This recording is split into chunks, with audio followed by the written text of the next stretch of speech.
নাচের কম্পিটিশানে এই মেয়েটি আজকে মন প্রাণ খুলে নাচ করছিল, কিন্তু হঠাৎ করে ডান্স করতে করতে তার পায়ের মধ্যে জুতোটা যাই খোলে অমনি হোঁচট খেয়ে সে পড়ে যায় এবং পায়ের মধ্যে প্রচণ্ড আঘাত পায়। তাই ডক্টরের কাছে যায়। ডক্টর তার ট্রিটমেন্ট কী করে করলো সেটা জানার আগে চ্যানেলটি সাবস্ক্রাইব করে দিও।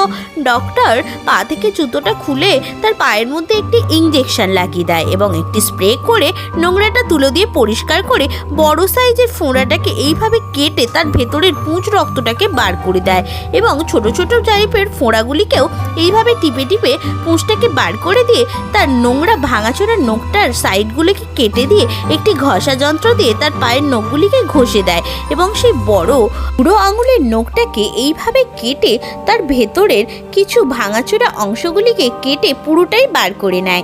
সেখানে একটি ওষুধ লাগিয়ে ব্যান্ডেজ করে দেয়। কিছুদিন পর মেয়েটি সম্পূর্ণ সুস্থ হয়ে ওঠে।